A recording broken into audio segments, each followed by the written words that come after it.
လုံးမြင်တာပါငါပါကျွန်တော်ကစွမ်ဆန်ထွန်ပေါ့နော်ဒီချင်းတိုင်ဝမ်ကထွန်ပြီးခေါ်ပါတယ်ကျောင်းသားများဆွေးရှန်ထွန်တကယ်ချင်းတွေကရှန်ထွန်ခေါ်ပါတယ်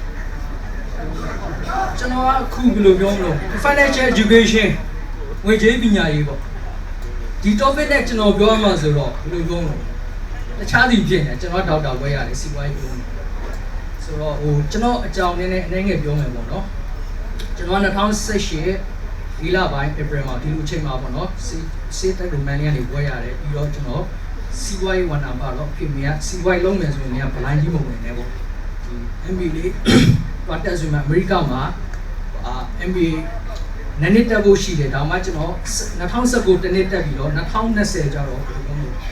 ဒီမြန်မာနိုင်ငံမှာပေါ့နော်တွေ့ကြုံလေးယူမယ်ပတ်စံလေးတန်နိုင်လောက်စုပြီးတော့အမေရိကပြန်သွားမယ်ဆိုလာချလိုက်တာဒီမှာကိုဗစ်ရဲ့နိုင်ငံရေးဆိုကျွန်တော်ဒီမှာဘယ်လိုပြောမလို့ဒီလိုတက်နေရပါတော့ဆိုတော့ကျွန်တော်ခုစီးပွားရေးလောကထဲဝင်တာ၄နှစ်ပဲရှိပါသေးတယ်ဆိုတော့ကျွန်တော်စီးပွားရေးလောကမှာ၄နှစ်ဆိုကျွန်တော်ကျောင်းမှာပါတော့မူဂျိုဟုတ်တယ်နော်ကျွန်တော်မူဂျိုကျွန်တော်ရဲ့မူဂျိုအတွေ့အကြုံပေါ့နော်အဲ့ဒါလေးကိုအတွေ့အကြုံလေးရဲ့အသိပညာလေးတွေကျွန်တော်နည်းနည်း share ပါပါမယ်အဲ့တော့ကျွန်တော်အမားပိုင်ရင်ခွင့်လို့ပေးဖို့တနာတော့စိတ်နဲ့ခွင့်လို့ပေးဖို့နော်ကျွန်တော်ကောင်းမှာလေဆိုတော့ financial education ငွေကြေးပညာရေးတဲ့ဆိုတော့ဒီ topic ကပြောမှဆိုအမျော်ကင့်ကြီးတယ်ဟုတ်တယ်နော်ဆိုတော့financial education ကကျွန်တော်တီးတင်တယ်လို့ထင်လားမထင်လားလူအနေနဲ့လည်းဖျားနေတယ်မဟုတ်ဘူးမတီးတဲ့မှုထင်တဲ့သူရှိလားရှိပါဘူး Thanks God အဲ့တော့ဖျားခင်နေနေရောကျွန်တော်တို့ဖျားတာတဲ့မိတွေကို financial education တီးစေခြင်းတယ်လို့ထင်လားမထင်လားထင်တဲ့သူလက်ကိုကောင်းတယ်ဟုတ်ကဲ့မထင်တဲ့သူရှိလားတကယ်ရှိလားရှိရတယ်ဒီလေမတိတဲ့မူဖျားကြတူတာတမီတွေကိုငွေကြေးပညာရေးမတက်စေခြင်းဘလို့ထင်တဲ့သူရှိလားမရှိဘူးเนาะဆိုတော့ငွေကြေးပညာရေးအကြောင်းဒါဆိုရင်ကျွန်တော်တစ်ခုပြင်ပြောပြမယ်ဆိုရင်ကျွန်တော်ခုနိုင်ငံချင်းမကောင်းတဲ့ကြောင်မှာကျွန်တော်ကျန်းစာမှာရှိတယ်ဆိုကျွန်တော်တို့Isaac ရဲ့ Joseph သူတို့အိမ်မက်ဖတ်ပြီးတယ်မလား Joseph က Pharaoh ရဲ့အိမ်မက်ကိုဖတ်ပြီးတော့သူကထောင်ထဲသူ့ကိုယ်ရသူ့ကိုဘာလို့ကျုံနေနဲ့ရောင်းတယ်နောက်တော့ Pharaoh ဖျားပြန်သူ့ကိုကောင်းကြည့်ပြီး Pharaoh ဘင်းကြီးရဲ့အိမ်မက်ကိုအနက်ဖွင့်ပြီးတော့ Pharaoh ပြည်ရဲ့ကျေဝချမ်းသာမှုจิตရဲ့ကျေဝချမ်းသာမှုကို manage လုပ်ပြီးအဲ့ဒါ financial education တွေပဲ manage လုပ်ပြီးတော့ဖျားနာမှာသင်ရှားတဲ့ပြင်သူမိသားစုတွေပါကဲနိုင်တယ်ဆိုတော့ဖျားခင်ကကြည့်မယ်ဆိုရင်ကျွန်တော်တို့ကျန်းစာကနော်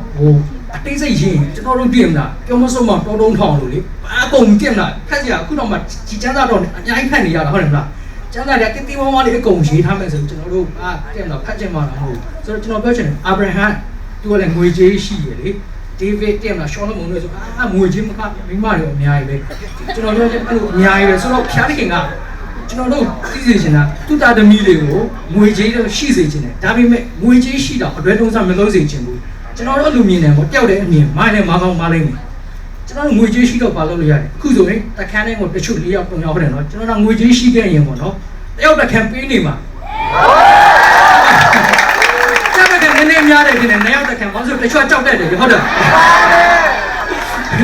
ဆိုတော့ငွေကြေးကရှိတော့ခဏဆရာကြီးမိပြောတယ်လေသူတို့ foundation တော့မှာတိတ်တောက်မယ်ငွေကြေးမရှိဘလို့လောက်မှာနေဟုတ်တယ်မလားအဲ့ဆိုအကုန်စင်ရဘလို့ထည့်တာတော့မလုပ်လို့မရဟုတ်တယ်မလားကျွန်တော်ဖျားနာမှာမထင်ရှားတဲ့ပြင်ဟာနေလို့တဲ့မှာ Christian ဒီတိုင်းကလာလို့ဒီမှာကျွန်တော်ဖျားနာမှာနေကျွန်တော်ပြောချင်တာဖျားကြီးကငွေကြေးကိုရှိစေခြင်းနဲ့အတက်ကလည်းအတက်လည်းတည်စေခြင်းနဲ့အပြင်တို့အဲ့ဒီငွေကြေးရှိတဲ့ချိန်မှာဒါမှလွဲသွားဖို့ရဖျားမိတရားမိမဖြစ်ဖို့ရလို့ရှိတယ်ကျွန်တော်ထင်တယ်ဟုတ်ပြီကဲ financial education ငွေကြေးပညာရေးကျွန်တော်ငယ်ငယ်တုန်းကနေသင်လာတာပါတော့ traditional education ကျောင်းမှာသင်ရတာမတင်ရအောင်เนาะအဲ့လိုတော့ဆိုတော့ American နိုင်ငံမှာပေါ့เนาะသူတို့လည်းဒီလိုပေါ့တွေးမိတာပေါ့ဟာကျောင်းမှာ traditional education မတင်တာ financial education နဲ့မတင်ဘူးဆိုတော့အဲ့မှာ financial American ပေါ့เนาะ National Endowment for Financial Education အဖွဲ့အစည်းက2003ခုနှစ် April ဒီလိုလောက်ပေါ့เนาะ financial literacy မှတ်လို့တက်မှတ်တယ်ပြောချင်တာကငွေကြေးတက်မြောက်ရမယ်လှလို့အမေရိကမှာ2000တုန်းကတက်မှတ်လိုက်တယ် US Congress ကနော် US အစိုးရတရားဝင်တက်မှတ်လိုက်တယ် Google မှာရှာလို့ရပါတယ်ကျွန်တော်ရှောက်ပြောတော့မလို့ရက်ပြောနေတာဟုတ်တယ်ဆို2017ကနေဒါနိုင်ငံမှာလဲလीနော်သူတို့နိုဝင်ဘာလကို2017တုန်းကနော် financial literacy မှတ်လို့တက်မှတ်လိုက်တယ်ဆိုတော့ကမ္ဘာအချမ်းသာဆုံးနိုင်ငံတွေတောင်မှဒီ financial literacy financial education ရေးကြီးတယ်ဆိုရင်ကျွန်တော်တို့နိုင်ငံပို့ပြီးရေးကြီးမယ်လို့ကျွန်တော်ထင်တယ်နော်အကုန်လည်းထင်မယ်ထင်ပါတယ်အဲကျွန်တော်ကြောက်တယ်သဘောတူလို့မရဘူးလေဟုတ်လားအဲကွာလေ2024မေလတော့ကလည်းဒီ Canadian ပေါ့နော် financial literacy survey ကောက်တဲ့အဖွဲ့အစည်းကကောက်တယ်သူတို့ survey ကောက်တဲ့ Canadian လူမျိုး68% ခိုင်နှုန်းကဒီ financial education ငယ်ငယ်မှတင်ခဲ့တော့ကြီးတာတော့အစမပြေဘူးဆိုမှ complaint တက်တယ်ပေါ့နော်ဆိုတော့အခုကျွန်တော်ပြောလို့ပဲကျွန်တော်မူချိုအတွေ့အကြုံတွေနဲ့အားလုံးကိုသိအောင်နည်းနည်းဝေမျှပေးခြင်းပါတယ်ဒီ financial education ငွေကြေးပညာရေးမှာကျွန်တော်ထိုင်ကုန်တွေမှာကြည့်တာဒေါက်မနှစ်ခုရှိတော့အဲ့လိုပဲဟို financial education တစ်ခုတည်းတည်လို့မရဘူး၄ခုလုံးနည်းနည်းညနေအောင်တည်မှရမယ်နံပါတ်1ကငွေရှာတက်ရုံနဲ့မရဘူးနော်နံပါတ်2ကရှာတက်တဲ့ငွေကိုစုလေစုတက်ရမယ် save နံပါတ်3ကကျတော့ spend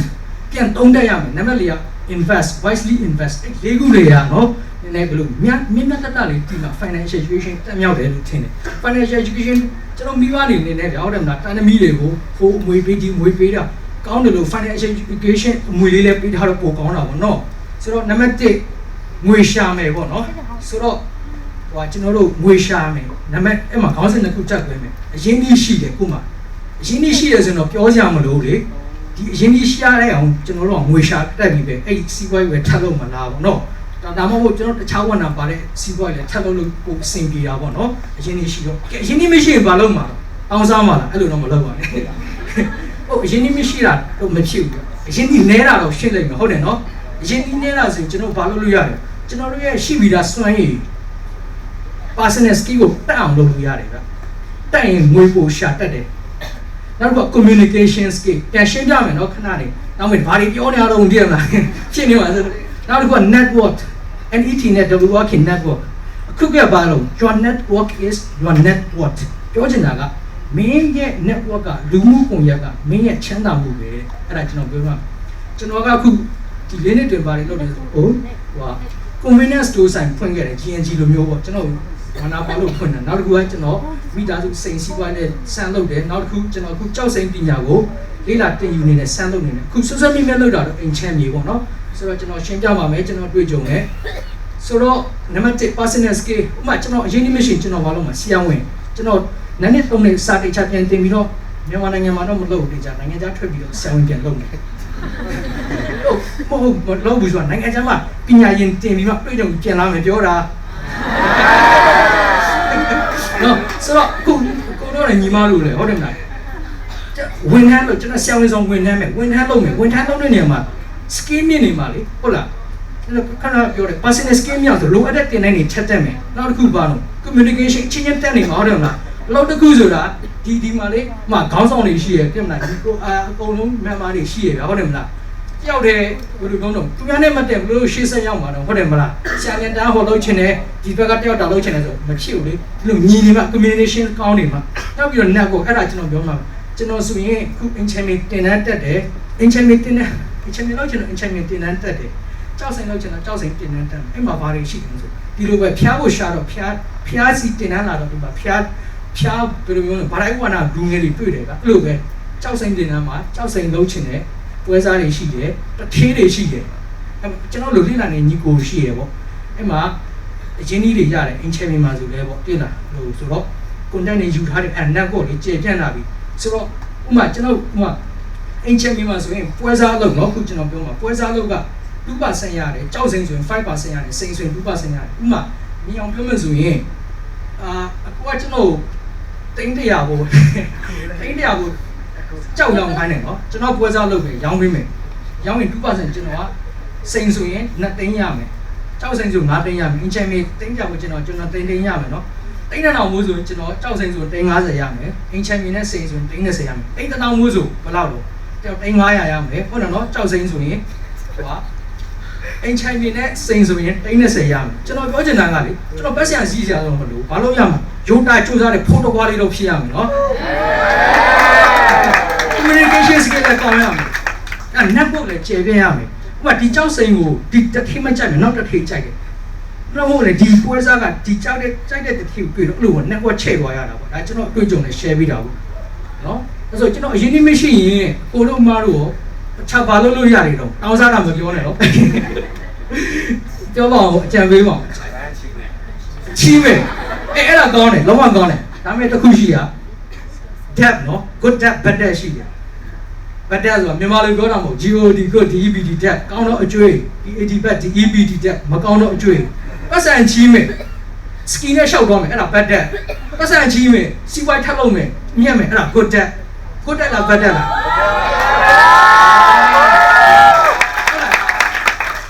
ဒီနာကဆန်ကိုလက်တုံးတာပေါ့အကျွေးတော့ဟိုကတိတော့တီပါစေပေါ့နောက်ဝင် online မှာပြည့်ရမလားမကောင်းတော့နာမည်ကြီးချင်းနဲ့ကြုံသွားရမယ်ဖျားခင်လည်းကြိုက်မှာမဟုတ်ဘူးလေအခုကျွန်တော်ပြောမယ်ခုခေတ်ကဘာခေတ်တော့ internet ခေတ်ဟုတ်တယ်နော် internet ခေတ် internet ကိုတုံးပြီးငွေရှာလို့ရတယ်တယောက်ပြောပြပါဦးဟမ် online shopping မန်နေဟုတ်တယ်YouTube ဟုတ်ပြီ YouTube ကတော့ဘယ်လိုရမှာပြောကျွန်တော်ပြောမယ် monetization Facebook ကပတ်စံအမို့ TikTok ကအမို့ TikTok မဟုတ် YouTube ပတ်စံမတရားပေးတာနော်မတရားရ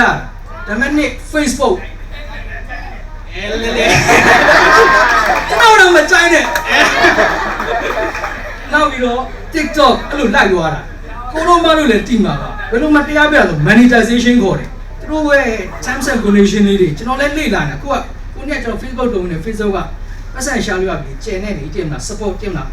support ပေးလို့ရတယ်ကျွန်တော်ရဲ့တငယ်ချင်းတွေကကျွန်တော်ကျယ်ပို့ရင်ကျယ်အခုလိုမနဲ့ချက်ပါနဲ့ချက်ပေါ့အဲ့လိုရှာလို့ရတယ်နောက်တစ်ခုက video နဲ့လေ view ကြည့်တာများလေတရားပေးတာနော်တချို့လူငယ်တွေဆိုအဲ့ဒါဘာမှလုံးမလို့တော့ပြင်မလားဘလို့နေတင်လိုက် cyber လိုက်ပါလို့နဲ့ကဘာပတ်နေတာတကယ်နော်ကျွန်တော်ခေတ်စီကြောင်ပြောင်းသွားပြီကျွန်တော်အဖေတို့ဖိုးတို့ငငယ်တော့လို့ကူလီထမ်းပြီးပတ်စံရတဲ့ခေတ်မဟုတ်တော့ကျွန်တော်ပြောချင်တာဘလို့နှိမ့်ချတာမဟုတ်ခေတ်ပြောင်းသွားပြီအတုံးချတောင်ပြောတာကျွန်တော် cancel တာ monetization ကျွန်တော်လည်းဟိုလေ့လာနေသေးပါဆိုတော့ဒီကွန်မောင်နမတွေလေ့လာတက်ပါတယ်လို့ကျွန်တော်အကြံပြုတာပေါ့နော်ဟုတ်ပြီဒါဆိုရင်ကျွန်တော်တို့ငွေရှာတဲ့နေရာတော့နော်ပြောရင်အခုက main လေးဆို designer တို့ပြင်တော့ makeup artist တွေလေဒါအဲ့ဒီဟိုဖြစ်တယ်နော်ဆိုတော့ငွေရှာတဲ့အရင်ပြန်ချုပ်မယ်ဆိုရင်အရင်နေတယ်ဆိုရင်ကျွန်တော်ရဲ့ personal skill တွေမြှောင်လုပ်မယ် communication ကောင်းမယ် network ကောင်းအောင်လုပ်မယ်ဆိုရင်ပတ်စံရှာလို့ရတယ်ပေါ့အခုဒါဆိုပတ်စံရှာတဲ့ကဏ္ဍခဏအခန်းရလိုက်မယ်နော်လူကြကဝေစုမှာကိုမေးပြီးတော့အမငွေစုမယ်ဆိုဘယ်လိုစုမှာစုဟုတ်ပြီဘယ်အမှန်နဲ့မှစုမယ်โอเคစုတယ်စုရင်အတိုးရလားဘယ်နဲ့မှစုမယ်အတိုးဘယ်လောက်ရလဲနေတာတွေမတိကျနာမအတိကျတိကျနေတာဟမ်ဟုတ်9-10ရာခိုင်နှုန်းပြဟုတ်လား10ထားတာဆိုတိုင်းတရားကိုတစ်နေ့ထားမယ်ဆိုဘယ်လောက်ရမှာ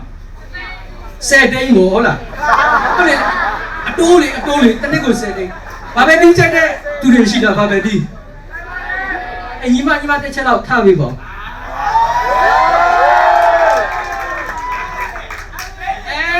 ရှမ်းနေတယ်ဘာလို့မကိုက်စားဘူး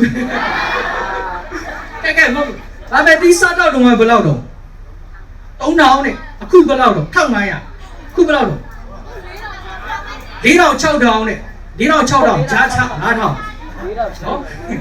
အစားတက်တော့ဘယ်နှစ်နှစ်တွင်းတော့နန်းနှစ်3နှစ်တွင်း3နှစ်တွင်းကိုဘယ်နှစ1500နေ3စဆို300ရာခိုင်နှုန်းဘယ်နဲ့မှာ3နှစ်ထိုင်30ရာခိုင်နှုန်း30ရာခိုင်နှုန်း300ရာခိုင်နှုန်းအမှတ်မြတ်လာရှုံးတာဘယ်လောက်ရှုံးတော့10စရှုံးတယ်ဟုတ်လားဆိုတော့ကျွန်တော်လေ့လာခဲ့ရတော့ကျွန်တော်တို့ငွေကိုနည်းနည်းနဲ့ထားလိုက်တယ်နံပါတ်1 foreign exchange currency ဆိုတော့ကျွန်တော်တို့ US dollar ထားမလားဘတ်နေနဲ့ထားမလားတရုတ်ငွေထားမလားဟောကျွန်တော်အများဆုံးထားကြတာ US dollar မျိုးနဲ့ဆိုတော့ US dollar ကျွန်တော်အာနာမတိတ်ကြီးက300ခု400နိုင်73 450နဲ့ဟုတ်လား73 39 3.5 30ခွေတက်တယ်နာမထိုင်းရင်အမှ30ခိုင်တော့ဟုတ်လားအဲ့ဆိုတော့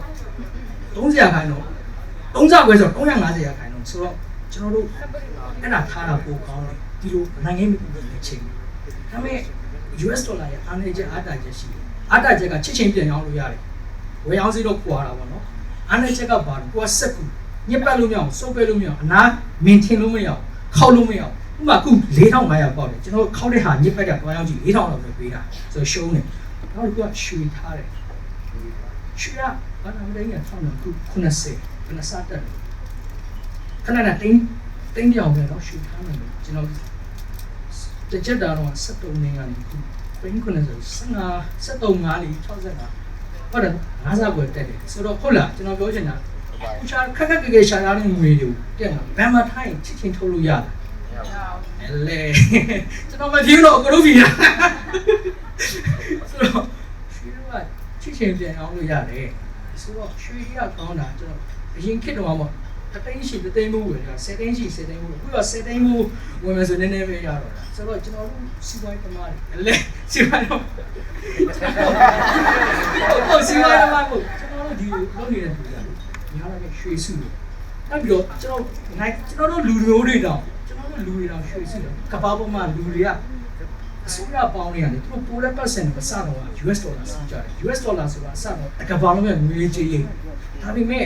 US ကအခုကြည့်ပါတယ်နည်းနည်းနိုင်ငံရေးကလည်းတိတ်မကောင်းတော့လေလူတွေကရွှေစားမဟုတ်ဒေါ်လာစားရွှေစုတော့ရွှေကကဘာမှာတစ်ဖြည်းဖြည်းဝယ်လို့အားများသွားပြီခုလူတမိုင်းတစ်လျှောက်မှာမြန်မာပဲမဟုတ်ကဘာမှာလည်းရွှေစည်းကအများဆုံးအချိန်လူတမိုင်းတစ်လျှောက်နော်တခင်ယေရှုခက်ခဲ့တဲ့ကတိုင်းတော်စကိခဲ့တဲ့ကွာရွှေစည်းအခုချိန်အများဆုံးအချိန်ဆိုတော့ရွှေက world currency ဖြစ်လာပြီဆိုတော့ကျွန်တော်တော့ဟိုဘယ်လိုပြောတာမဟုတ်ဟိုပြန်လာဥမွေမဆုံးရှုံးအောင်လို့ကျွန်တော်တို့ညာဝါပြီးရွှေနေတယ်စီကြပါတယ်နော်ဒါလေးကြံပေးတာပါနံပါတ်3ကတုံးမယ်နော် spend ဘယ်လိုတုံးမလဲဆိုတော့ကိုတောင်းညာကုန်းကောင်ဟုတ်တယ်မလားတိတ်မှန်တာပေါ့ဒါမဲ့တစ်ခုပဲကျွန်တော်ရှားရချင်တာကဟိုလူလာတဲ့ပုံမတုံးပါနဲ့နောက်ပြီးတော့ဟိုပိုတုံးချင်တယ်မလားပိုရှာအဲ့လိုပြောချင်တယ်နော်ပိုတုံးချင်ပိုရှာလူလာတဲ့ပုံမတုံးပါနဲ့နောက်ပြီးတော့ကျွန်တော်တို့တစ်ခုကိစ္စပိုထဲတွဲရမှာဟိုဟာထုံးနေရမှာကျွန်တော်တို့ဘေးအန္တရာယ်ဖြစ်လာတဲ့ risk management ဆိုတဲ့အန္တရာယ်ဖြစ်လာအောင်ကြိုတင်ကာကွယ်တာပေါ့ဥပမာ health insurance ကျန်းမာရေးကိုကကျန်းမာရေးလိုက်စားတယ်ကျန်းမာရေးကြီးကြီးမားမားမရှိဆိုမထားလိုက်ရတယ်ဘာဖြစ် building insurance factory insurance ဥပမာဒီကောင်လေးဆို building insurance ထားလို့ရတယ်မိဘေးနလင်ဘေးစက်ရုံလေးဆိုရင်လည်းပြင်လာတချို့မီးရှို့ထားမှာထားလို့ရတယ်နောက်တစ်ခုက car insurance ထည့်နေစဉ်းစားတယ်ကျွန်တော်အတိဆိုရင်သူ့ကားမှန်တွဲသွားတယ်330ကျော်ရမယ်ဟုတ်330 lane 330ဒါပေမဲ့ insurance ထားတာတော့ပြီးသွား insurance ကြီးက330တစ်နှစ်လုံးမှာကာဗာဖြစ်သွားပြီနောက်ဆုံး insurance ကကားတိုက်သွားတယ်တဲ့မလားအကုန်လုံးပြင်ယူပြီးတယ်ဆိုတော့အဲ့ဒါတွေကထဲစဉ်းစားတင်တယ်လို့နော်တင်တယ်ပြောတာနော်လောက်ကိုလောက်ရမယ်ပြောတာမဟုတ်ဘူးအကြံပြုတာပေါ့နော်နောက်ဆုံးတစ်ခုကကျတော့ဘာလို့ invest ဆိုကျွန်တော်တွေ့ကြုံနေပဲပြောပါမယ်ဘာလို့လဲဆိုတော့တခြားနယ်ပယ်တွေအများကြီးရလေတခြားကျွန်တော်မသိတဲ့နယ်ပယ်တွေကျွန်တော်မပြောကျွန်တော်ပြောလို့ပေါ့ဟိုဆရာဝန်ပြီးတော့အမေရိက2019တွားခဲ့တယ်2019တွားပြီးတော့ဥမာ MBA ကကျွန်တော်ကမြန်မာနိုင်ငံကျွန်တော်တို့အာရှတွေပေါ့တက်30မတိုင်ခင်ကိုတာတမီကိုဝယ်ရှိတယ်ကအကုန်ရစေချင်တာဟုတ်လား MSc PhD အကုန်ရချင်တာဒါပေမဲ့ကျွန်တော်ဥမာ MSc အဲ့ဒီ master တွားတက်တော့ဥမာကျွန်တော်တင်တန်းသားနေ40 50တွေပဲဟာကျွန်တော်လှမ်းပါလာနောက်နေရလားလို့ပြင်တာတယောက်နဲ့သူတို့ကနောက်တော့ manager တွေ boarding company မှာလုပ်တဲ့သူတွေဆိုသူတို့ experience တွေ share တယ်ကျွန်တော် share စရာဘာမှမရှိဘူးနောက်လည်းဖတ်တဲ့ငယ်လေးတွေတရားထိုင်နေအမဖြစ်ဘူးပေါ့ကျွန်တော်ပြောလို့ပေါ့ဒါပဲဖြစ်ဖြစ်တနေ့ကိုနားပြီးတော့ပြန် join လို့ရတာကိုနောက်တစ်နေ့ဆိုတော့မြန်မာနိုင်ငံမှာပတ်စံလေးရှာမယ်တွေ့ကြုံနေရပြန်သွားမယ်ဆိုလာလိုက်တာကျွန်တော်2019မှာပြန်လာတယ်ပြန်2020မှာ COVID နဲ့2021မှာနိုင်ငံရေးနဲ့ကျွန်တော်ပြန်မလာခင် vision တစ်ခုရှိတယ်ဖတ်ပြရင်ကျွန်တော်ဘာမှတော့မသိဘူးလို့ကျွန်တော်ဒီ9နှစ်အတွင်းပေါ့နော်တက်30မှာတိုင်ခင်ကျွန်တော်ပြန်လာတော့တက်30မပြည့်လို့25 26ဒီ4နှစ်5နှစ်တွင်ပေါ့ဖြန်းတင်ကျွန်တော်ဟိုယူပါအောင်တောင်းတယ်ကျွန်တော်တိန်1000 30မတိုင်ခင်တိန်1000အတက်တင်အမြဲရအောင်ပေါ့နော်ကျွန်တော်ပြန်လာလိုက်တာပထမတစ်နေ့ကိုဗစ်နဲ့ပြန်လာတစ်လေဟွာဒီတော့နေ့နိုင်ငံရေးနဲ့ကြောင်ပြောင်းနေတာဟာဆိုကိုတော့ဘလူတော့ဆိုအမှကျွန်တော်ဘာပဲပြောဟိုဂျားထဲမှာကိုဗစ်နဲ့အဲ့ဒီရဲ့ကိုဗစ်နဲ့နိုင်ငံရေးဂျားထဲမှာ 9လလောက်မှာပေါ့နော်အဲ့ဒါဟိုက1600နဲ့ပေါ့နော်အဲ့မှာမြေကွက်လည်းဝယ်တယ်800နဲ့မြေကွက်ဒဂုံစိတ်က98ကမှာ800နော်အရင်ကြီးက800ရှိသွားပြီအဲနောက်တစ်ခုကကွန်ဗီနက်စ်ဆိုစားဆိုစမ်းချောင်းမင်းလန်းထဲမှာ1600နဲ့ဝယ်တယ်ပြင်တယ်1800ဘာညာဆို1800ဆိုတော့3600နဲ့အရင်ကြီးမျိုးနဲ့စားခဲ့တာပေါ့နော်ဆိုတော့အဲ့မှာကွန်ဗီနက်နိုင်ငံမှာတိုင်ငင်စားခဲ့တယ်convenience တူကကျွန်တော်အကြံပြုတော့ပေါ့နော်ကျွန်တော်တွေ့ကြုံ share တာဒီကြားမှာလည်း convenience တူ GNG ABC ဘာနာပါတယ်လို့ရှိကောင်းရှိနေမယ်ဆိုတော့ကျွန်တော်ကမင်းလန်းထဲမှာနေရအအောင်ဆုံးကားပါကင်လည်းရှိတယ်အောက်မှာကျွန်တော်ဆိုင်ရှိမှာမိမိထဲအဲ့မှာဟိုကျွန်တော်ကိုပိုင်ဆိုင်ပေါ့ဗျာနော်အဲ့မှာကျွန်တော်ကဒီ investment လုပ်မယ်ဆိုတခုတည်ရမယ်ဗျ buy low sell high ကျွန်တော်တို့ဘာလုပ်လဲလှုပ်နေတုတ်ညာပေါ့ဟုတ်လားဆိုတော့ကျွန်တော်တို့သူများထက်တည်ရမလားဘလို့ serious ဖြစ်ရမယ်ကျွန်တော်တို့ရောင်းနေငွေကဥမာကျွန်တော်တို့ရောင်းနေပစ္စည်းကသူများထက်ဈေးနဲ့တက်တာမှာဟုတ်တယ်မလားဟိုကျွန်တော်တို့ဈေးတက်တာမှာလေကျွန်တော်ဝယ်တဲ့သူနေနဲ့ဟုတ်တယ်မလားကျွန်တော်အနေနဲ့လည်းစဉ်းစားတယ်လေတန်နေမှဝယ်ချင်တာလေဟုတ်တယ်မလားဆိုဘလို့ခုတော့ပြောရှိရပါတန်အောင်ရောင်းမှရအောင်ရောင်းမှမဟုတ်ဘူးအဲ့လိုလေဆိုတော့ကျွန်တော်က convenience ဆိုပြီးတော့ကျွန်တော်ကဟိုအဲ့ဒီမှာရှားတော့လေညောင်ပင်လေး plaza တို့တင်ကြီးဈေးတို့ကျွန်တော်ခြေတိုးတယ်တိလား super custom လေးနဲ့အမှလိုအပ်ရင်အာဒီကြီးမင်းနိုင်ရဟာအကုန်လိုက်သွားတယ်လိုက်ဝဲတယ်ဒါပေမဲ့ကျွန်တော် GNG ABC one store တို့မပြနိုင်ဘူးသူတို့ကကုမ္ပဏီကြီးတွေသူကဝင်တစ်ခေါက်ဝင်ထောင်ချီတောင်းချီဝဲတာကျွန်တော်ဝင်10-20ကြီးရရနေဘလို့မှမရှင်းနိုင်ဘူးကြဒီကြားတဲ့ရက်ွက်ထဲမှာ convenience store insigning ဖွင့်ထားတာရှိရဆိုတော့ကျွန်တော်အရင်မပြုတ်ရုံတမယ်နဲ့ကျွန်တော်နားပြီးတော့လေနားလိုက်တာအဲ့ချိန်မှာပဲနားတဲ့ပစ္စည်းအကုန်ထုတ်ရောင်းတယ်အဲ့ချိန်မှာမကြခင်မှာပဲတော်ရရနိုင်ငံကြီးဖြစ်သွားတယ်နောက်ဝင်ကျွန်တော်တိုင်ဘက်မှာလေစမ်းကြောင်းတအားဆိုတဲ့ချိန်နေလမ်းမှာလေဆိုတဲ့ချိန်ဆိုတော့ဖျားခင်ကဟိုအဲ့လိုချင်းနေတဲ့ကြုံတော့ကျွန်တော်ကမိသားစုစီးပွားရေးစိန်လုပ်ညာကိုစွန့်လွတ်ပြီးတော့အဲ့ဒါရှော့လုပ်တည်ရမှာခဏနေကိုလိုချင်တဲ့ target နဲ့လည်းတခြားစီသူကလည်းစိတ်တကြအိမ်ကလည်းနည်းနည်းပြောပြီးဟာမင်းရှော့လုပ်တာနိုင်ငံရမကောင်းကိုဗစ်ဖြစ်နေမှာဆိုဘာလို့ရှော့လုပ်လို့ဘာလို့ရှော့လို့ဆိုကျွန်တော်ကအိမ်မှာဖျားခင်ဆူတောင်းတယ်ငိုကြွေးတယ်ပေါ့တဲ့နာဆိုတော့short to the point ကနည်းနည်းဟိုဖြစ်မယ်ဆိုရင်ကျွန်တော်ဟိုနောက်ဆုံးကစီးပွားရေးပြန်စမယ်ဒီတိုက်ခံလည်းပြန်အောင်မယ်ဆို1800လောက်ကြာတာတိုက်ခံ1500ပဲပြန်လာတယ်အမလေးအားရှိသွားတာဟုတ်လားဝမ်းတာလိုက်တော့ဟုတ်လား1800နဲ့ဝယ်ရတဲ့တိုက်ခံ1500ပဲလာတယ်ကဲရောင်းဆိုမထူးဆိုပါကဲကွာဒီတိုင်းပဲနေသွားဆိုမှအဲ့မှာတနေ့လောက်ပြစ်ထားဆိုတော့အဖေကြောက်စီပွားရေးလေးလို့ဆိုအဲ့မှာ2600ကတင်နေပြီဒါဒီလားပူကောင်းတယ်ဝယ်လက်ကပေါ်မလာတယ်မြေကွက်ကလည်းဆိုတော့အဲ့မှာအဖေလုပ်ငန်းလုပ်ရင်းနဲ့ကူရင်းနဲ့အဖေစီမှာတစ်လကို3သိန်းနဲ့ဗျာပညာတင်စိန်လေးပြန်လာရွေးပေးလိုက်ပါနဲ့ဒီနဲ့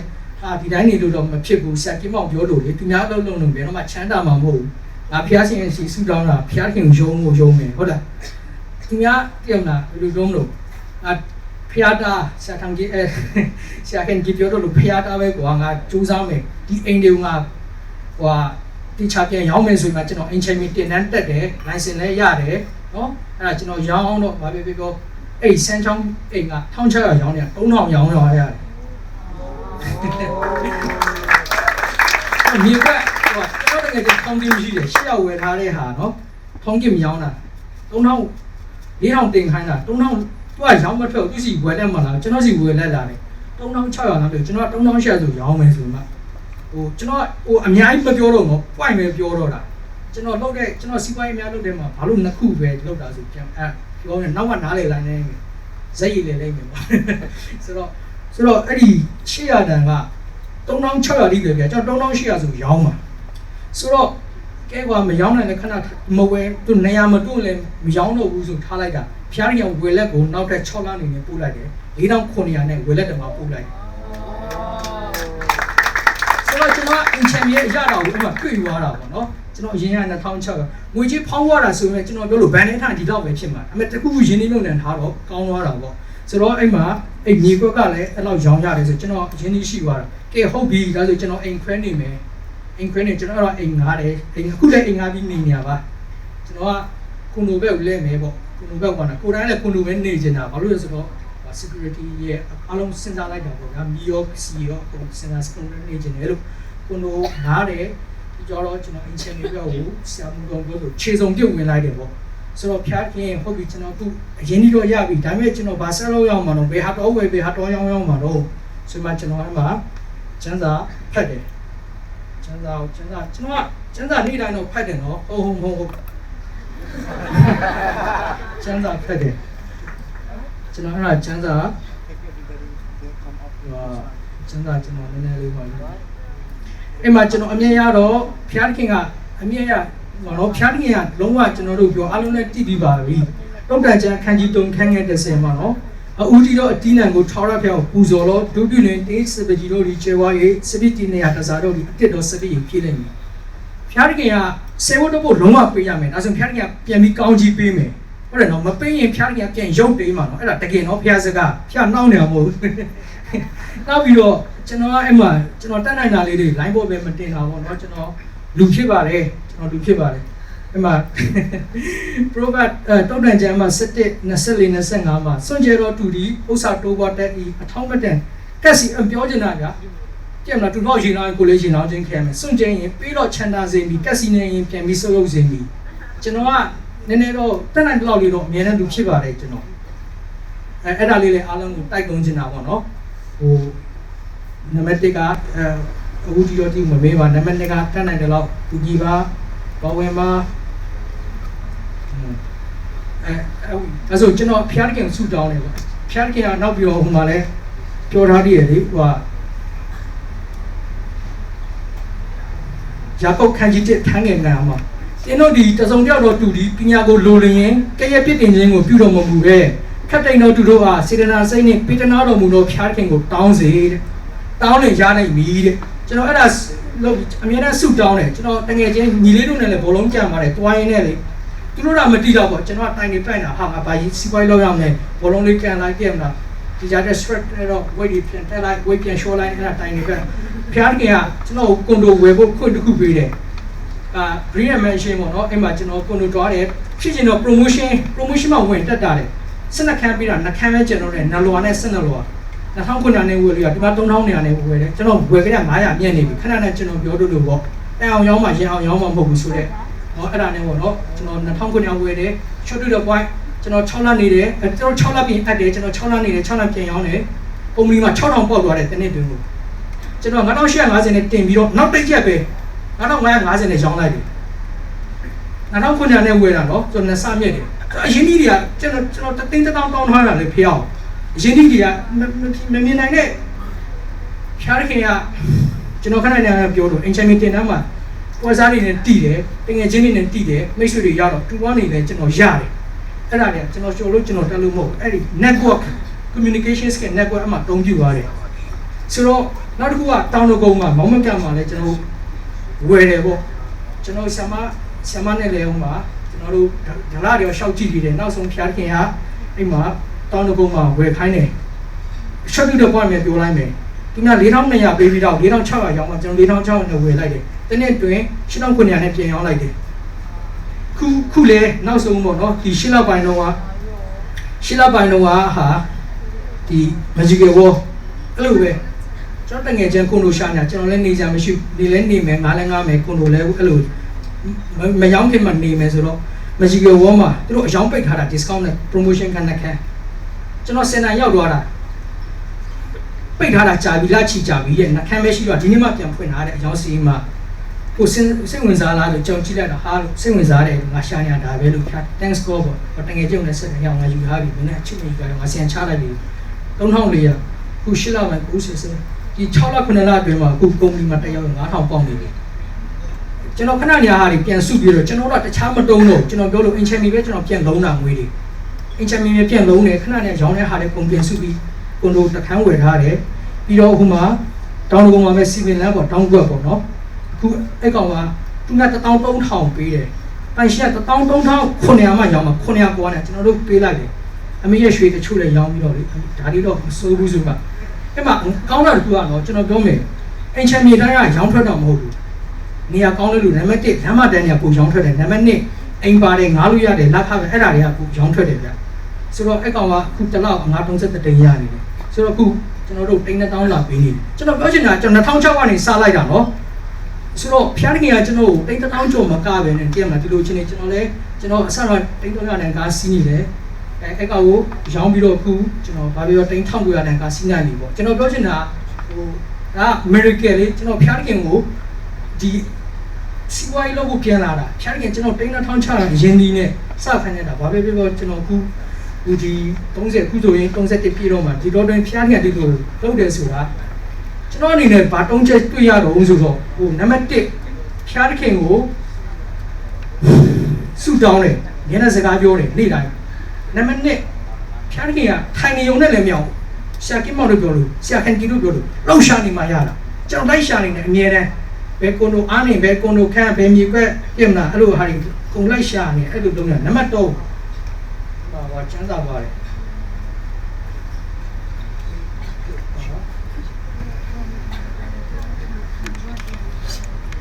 မာကု7:24မှာထို့ကြောင့်ငါဆိုဒီကတင်းတို့ဒီကျေးဇူးကိုရမယ်ဟုယုံကြည်သောစိတ်နဲ့ဆုတောင်းနေများတို့ကိုရကြနိုင်ပြီတဲ့ဖျားရင်စကားတော့